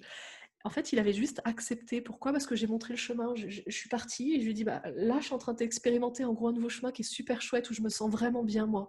Et comme il a vu, il a mis son temps d'intégration. Il a vu au bout d'un certain moment que j'étais vraiment bien. Il s'est dit pourquoi pas tester aussi? Tiens, je vais aller aussi sur le chemin pour voir. Voilà, donc ça, c'est un exemple en fait. Je ne pouvais pas le contrôler. Si je lui avais dit non mais écoute maintenant, à partir de maintenant, tu crois ce que je crois, mais si c'est ma vérité, c'est la vérité absolue, si c'est comme ça que ça se passe, il aurait refusé en fait, il aurait rejeté en bloc. Quand je lui ai juste expliqué ce que moi je vivais en lui disant voilà, à partir de maintenant, en gros, à partir de maintenant, c'est mon chemin en fait. Il a fait le choix de tester aussi ce chemin comme il aurait aussi pu faire le choix de ne pas le tester et il est libre de ça et c'est ok. Alors, en espérant que ça aide. Ouais, non, c'est super ça. Effectivement, parce on a souvent, euh, quand tu écoutes les discussions de café, ouais, j'en ai marre, il ou elle me dit toujours ça, faut que ça change. Et puis après, les discussions, ah bah oui, mais pour que ça change, tu as toujours des bons amis qui sont bienveillants pour toi, mais ça va pas t'aider dans le couple, parce qu'ils sont là à te dire ah bah oui, mais tu devrais lui dire ça, ou tu devrais faire ça. Et ça, c'est le pire des conseils, en fait. Les conseils café, c'est les plus mauvais. Les conseils des personnes qui vous aiment sont les pires conseils du monde. Pourquoi? Parce qu'ils vous aiment, donc ils ont peur pour vous. Et comme ils ont peur, rappelez-vous, ils vont faire des choix par peur. La peur amène la peur. Ils vont pas faire des choix par cœur. C'est vraiment des personnes qui ont développé ce muscle émotionnel qui vont vraiment bien vous conseiller. C'est-à-dire qu'ils vont vous dire quelque chose comme qu'est-ce que tu veux vraiment au fond de toi? Qu'est-ce que tu as vraiment envie au fond de toi? Qu'est-ce que te dit vraiment ton cœur? Si tu pouvais recommencer à zéro, comment tu ferais de différent? Ok, maintenant fais-le. Ça c'est vraiment des conseils de Ah, cœur. c'est vraiment La plupart de nos amis sont pas forcément, sont pas forcément câblés parce qu'ils n'ont pas développé ce muscle émotionnel. c'est ça, mais finalement, à nous de faire notre chemin et peut-être qu'ils vont prendre ce chemin-là, Mm, comme tu mm. me disais. Exactement. Toujours garder en tête qu'on est une lumière pour les autres. Hein. Moi, je le dis différemment. Je dis vraiment cette histoire de, on a toujours des anges autour de soi. Dans toute votre vie, vous avez eu des anges aussi, ça c'est sûr et certain. Des personnes qui vous ont relevé quand vous êtes tombé, des personnes qui vous ont aidé alors que vous étiez au plus bas. Vous avez forcément eu des anges dans votre vie, mais ce que vous n'avez pas, ce dont vous n'avez peut-être pas encore conscience, c'est que vous êtes un ange aussi pour plusieurs personnes. Vous avez cette capacité en fait aussi de montrer la voie et de relever les gens. Et ne mettez pas ce côté créateur de côté, là, c'est-à-dire cette puissance, ce pouvoir en vous d'être aussi l'ange de quelqu'un. Parce que vous êtes aussi l'ange de quelqu'un dans la vie de plusieurs personnes. Et juste en embrassant pleinement ce pouvoir-là que vous avez, aussi d'influencer les gens, c'est aussi dire, ok, je suis l'ange de quelqu'un, donc je vais faire les choses bien, comme j'ai envie, en étant authentique avec moi-même, en étant vraiment dans mon cœur, en faisant ce que j'ai vraiment envie de faire, en fait.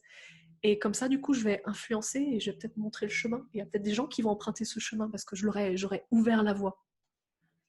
Non, c'est très, très, très juste. Et c'est ce que je dis tout souvent, c'est soit le changement, ou soit aujourd'hui ce que tu veux être demain. Soit le changement que tu veux voir dans ce monde. Exactement. Ça, c'est très puissant parce que finalement, ça te fait prendre conscience que y a beaucoup de personnes, et on en a tous fait partie à un moment donné ou à un autre, de critiquer tout ce qu'il y a, etc. Mais si tu n'es pas en accord, agis à ton niveau pour que ce soit dans le couple ou dans autre chose. Si ton couple va pas bien, tu as deux options. Hein. Soit tu changes, soit je dirais, c'est peut-être mieux de dire qu'est-ce que je peux faire moi dans ce couple, parce que déjà ça va te faire évoluer toi. Et qu'est-ce que je peux faire, qu'est-ce que je peux apporter dans mon couple de changer pour moi pour que éventuellement l'autre change. Et peut-être qu'il ne changera jamais et qu'il sera temps de changer. Mais si déjà tu n'as pas testé avant toi de changer quelque chose pour amener l'autre dans ton chemin, tu ne le sauras jamais. Exactement. Et puis après, j'ai une bonne nouvelle quand même. Hein. Quand tu changes, ça change toutes les personnes autour de toi. C'est ça. Ça, c'est l'effet, t'es la moyenne des 5 personnes que tu côtoies le plus. Donc si tu changes, ton partenaire va aussi changer. Mais si tu changes dans l'intention de changer ton partenaire, ça va pas marcher. Si tu changes dans l'intention juste de toi changer et évoluer, ça va marcher. Y a aussi un principe clé aussi que j'aimerais aborder, qui est très important pour moi. Vraiment, c'est que vraiment avant on se mariait, en tout cas on était avec quelqu'un et on se disait c'est pour la vie, tu vois, et on cherchait pas forcément à être, je sais pas comment dire, on cherchait à être heureux en fait, mais on cherchait à ne pas être malheureux. Aujourd'hui, les choses ont complètement changé en l'espace de même pas 30 ans en fait, donc c'est très peu, hein. C'est une génération, les choses ont complètement changé. Aujourd'hui, on se marie non pas jusqu'à ce que la mort nous sépare, hein, on se marie jusqu'à ce que l'amour soit mort, ce qui est complètement différent. Complètement différent. Aujourd'hui, quand on se sépare, on ne se sépare pas parce qu'on est malheureux. On se sépare parce qu'on envisage plus de bonheur avec quelqu'un, ce qui est complètement différent. Ça change totalement la donne. Et une des choses majeures aussi qui a changé, c'est qu'avant, quand les villes étaient plus petites et tout, donc bon, c'était pas non plus il y a 3000 ans, hein, mais avant, il y avait plus de proximité. Déjà, c'est scientifiquement démontré, les gens parlaient plus à leurs voisins.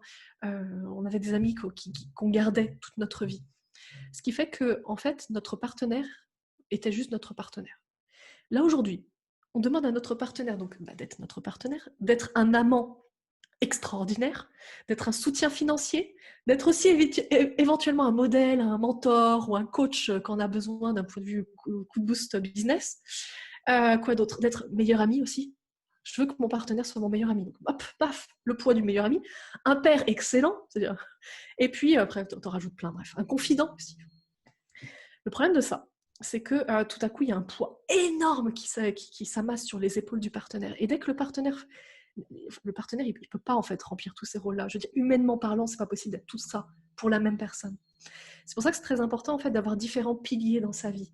Et le pilier couple, c'est le pilier le plus important, mais ça reste qu'un pilier parmi d'autres. C'est-à-dire si les autres s'écroulent, mais que celui-ci reste, alors ce que je vais vous dire va peut-être être fort, mais vous n'allez pas vous suicider. En gros, c'est ça. Vous n'allez pas penser à mourir parce que le couple reste. Même si vous n'avez plus d'argent, vous n'avez plus de maison, vous ne savez plus où dormir, qu'il y a des huissiers qui viennent toquer à votre porte, si vous avez votre partenaire et que vous vous aimez, vous pouvez tout affronter. J'ai testé il y a 1 an et demi d'être très malade, j'ai eu une tumeur. Et j'ai testé la première opération où j'ai eu personne, en fait, c'est-à-dire j'étais célibataire.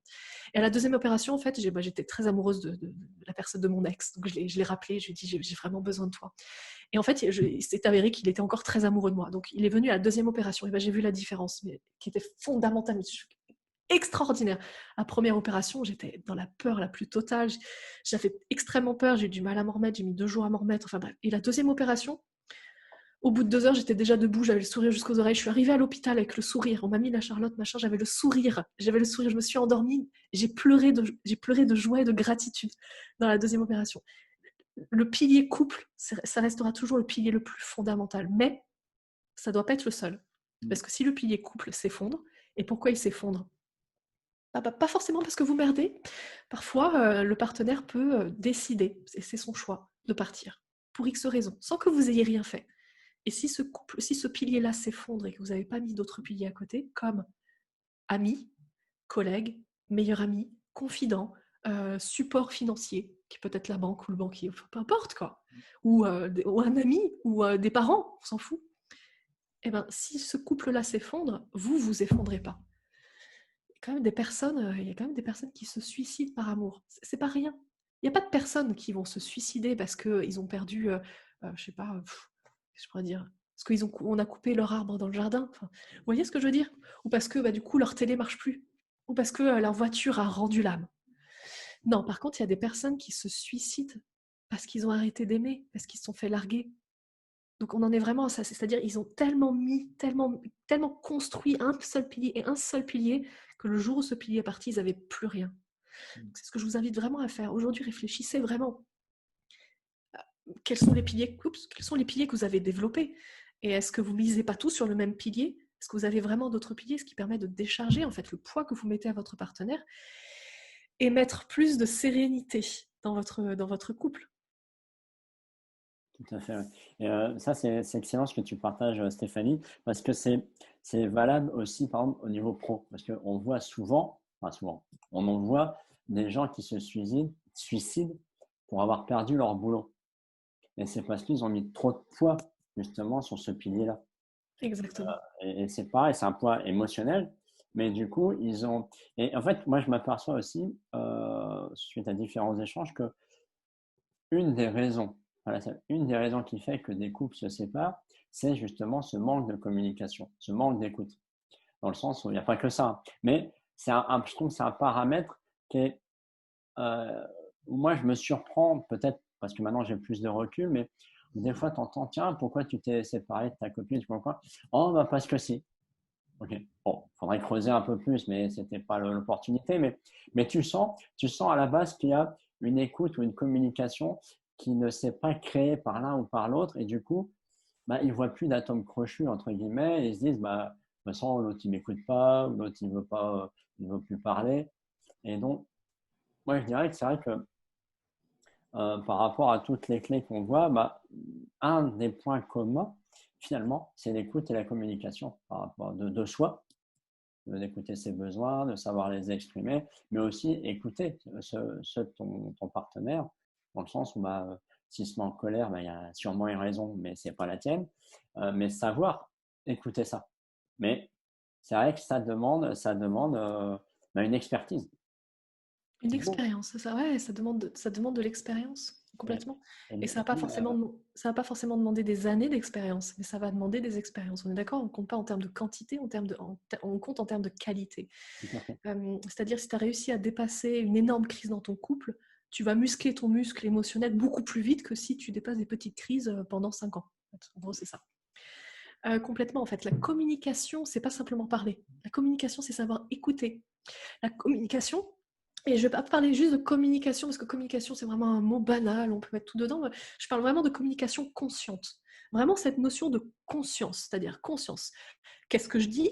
Comment je le dis? Qu'est-ce que je reçois? Comment je le reçois? C'est vraiment ça. C'est-à-dire, l'autre peut te dire quelque chose comme qu'est-ce que t'es belle?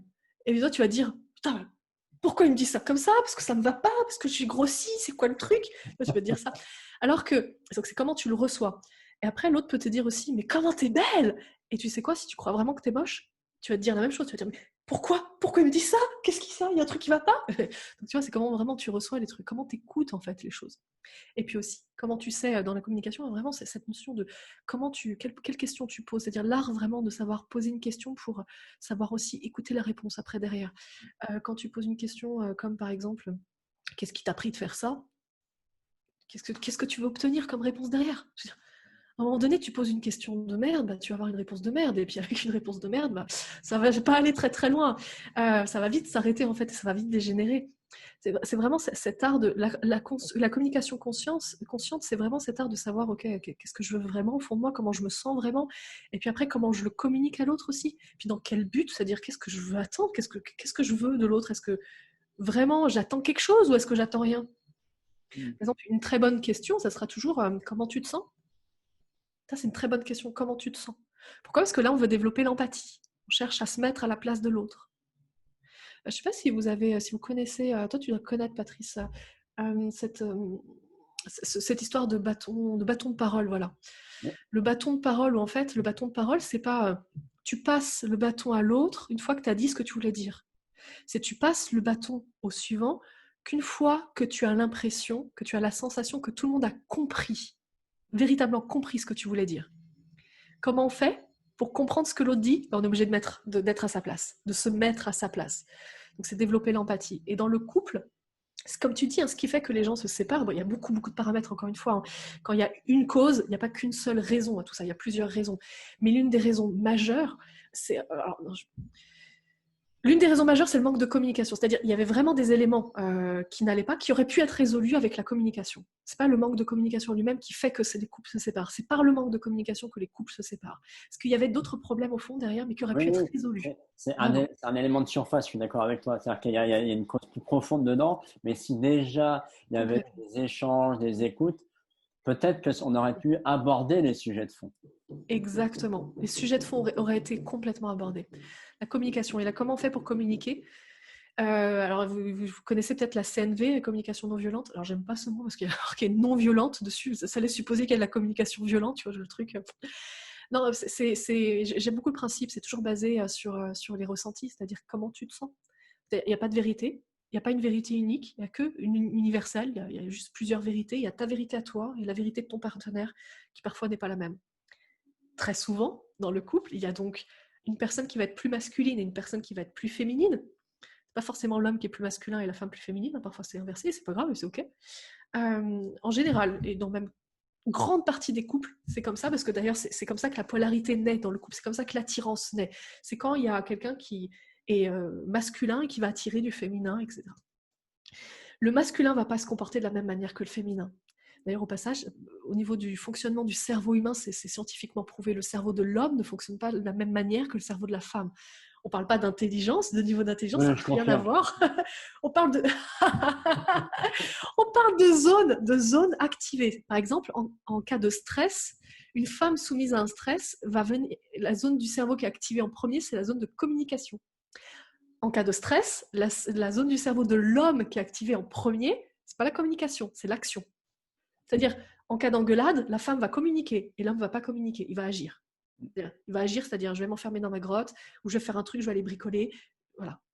Et donc, en fait, on a deux zones de cerveau qui sont activées différemment. Donc, il y a vraiment une différence entre les deux.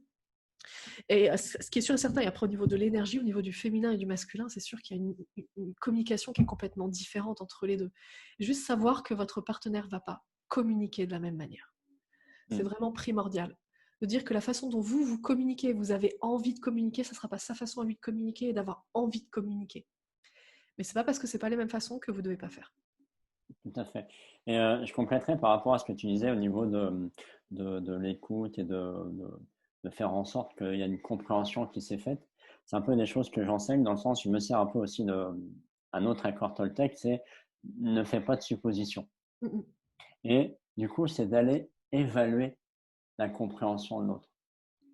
C'est-à-dire, si tu sens que, bon, il faut déjà sentir qu'il y a une communication, mais s'il y a un échange qui est là, bah, c'est de dire, est-ce que tu as bien compris ce que je te dis par rapport à mes ressentis? Moi, je ne pose pas la question comment tu te sens, mais je dis comment c'est pour toi. D'ailleurs, pour vraiment parler d'émotions, de fond des choses, etc.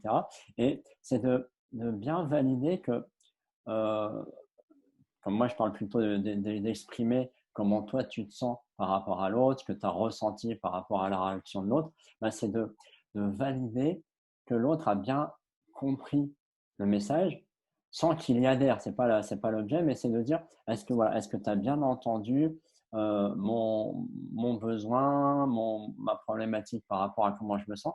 Est-ce que c'est OK? Et puis voilà, et déjà, le fait de se savoir entendu, et on travaille effectivement sur l'écoute empathique, ça je trouve c'est extrêmement important. Mais ça, l'inconvénient, c'est que tu ne peux le faire que si toi, tu sais déjà à quoi correspondent les émotions chez toi.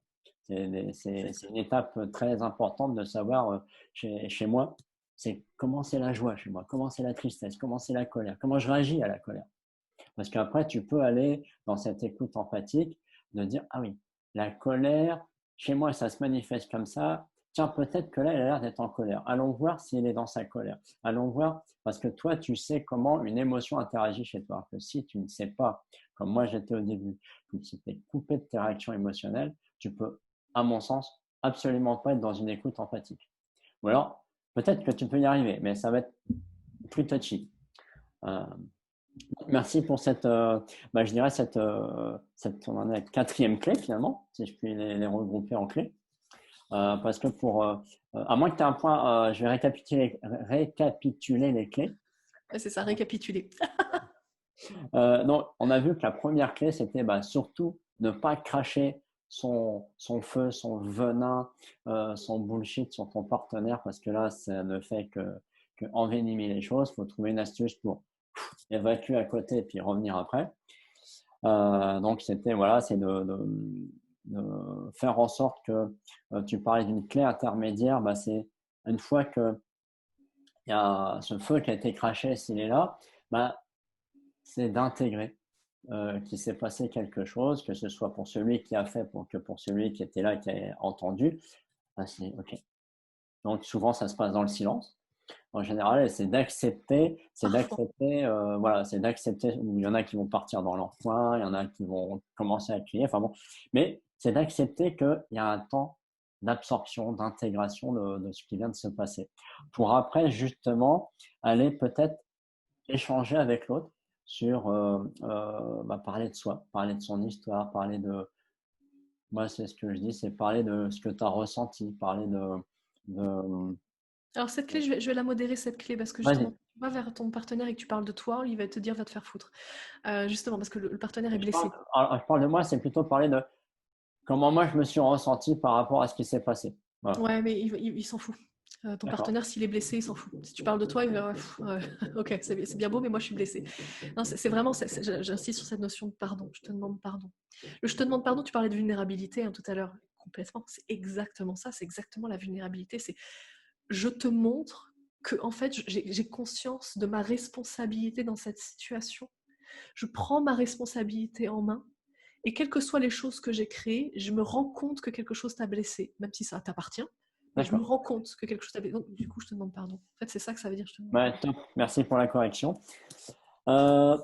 Après, on avait donc le fait de dire que pour faire évoluer finalement ta relation avec l'autre, c'est ne pas aller corriger l'autre, de ne pas vouloir le faire évoluer, mais c'est que toi, tu dois évoluer, que toi, tu dois mettre les changements en place que tu voudrais voir chez l'autre. Tu veux plus de douceur? Sois plus doux. Tu veux qu'on t'offre des cadeaux? Offre des cadeaux. Voilà, c'est soit le changement que tu veux voir arriver dans ton couple. Ouais.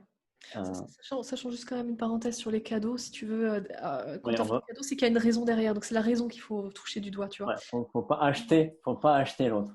Ah, c'est ça. Parce que si tu veux des cadeaux, c'est que tu veux vivre quelque chose. C'est ce que tu veux vivre que tu dois créer. C'est pas Voilà, l'avoir tu as raison. que tu Quand veux tu offres vivre. un cadeau, peut-être valider son intention.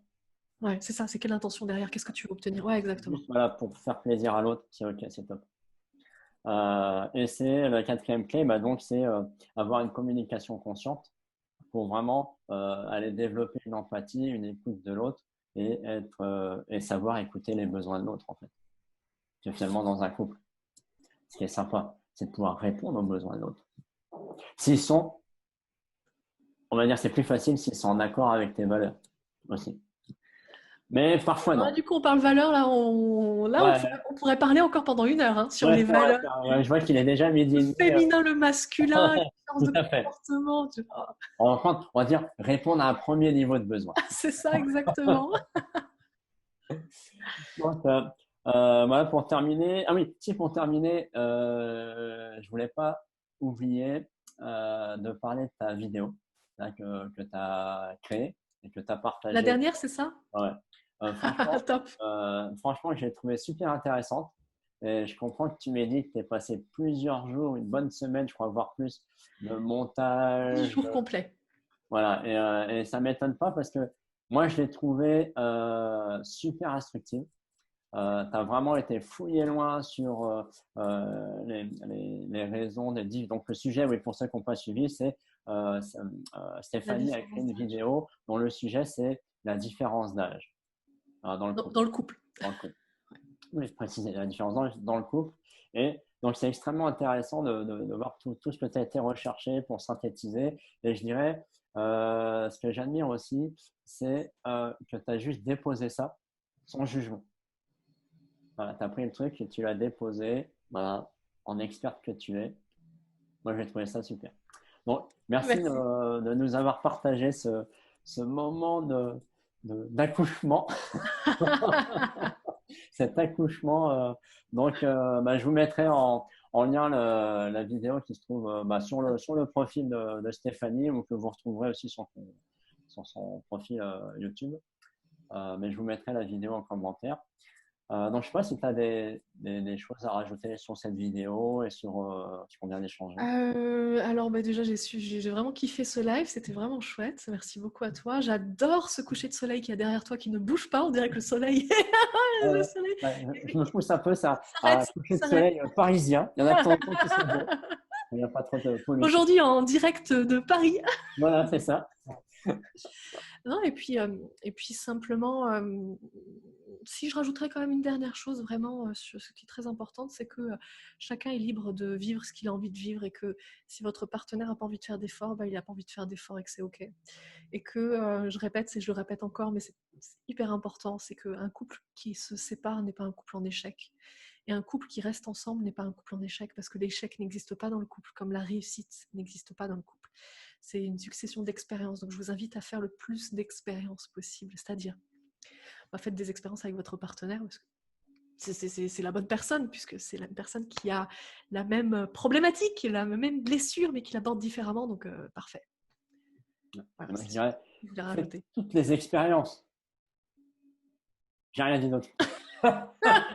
Évidemment, on n'a pas parlé de sexualité parce que c'était pas le moment. Non, on n'a Mais pas parlé. voilà. Et donc, je dirais, si vous avez envie de faire des expériences et de booster vos expériences, prenez contact avec Stéphanie qui va vous aider à améliorer votre couple, votre communication et tout ce qui permet d'avoir un bon fonctionnement dans le couple. Et justement, Stéphanie, comment on peut te retrouver sur les méandres des réseaux sociaux?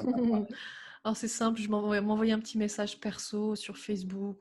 Il y a mon mail un peu partout sur YouTube, sur chacune de mes vidéos, il y a mon mail. Et puis sur Facebook, sur mon profil, on peut me retrouver parce que tu me partageras la vidéo sur Facebook.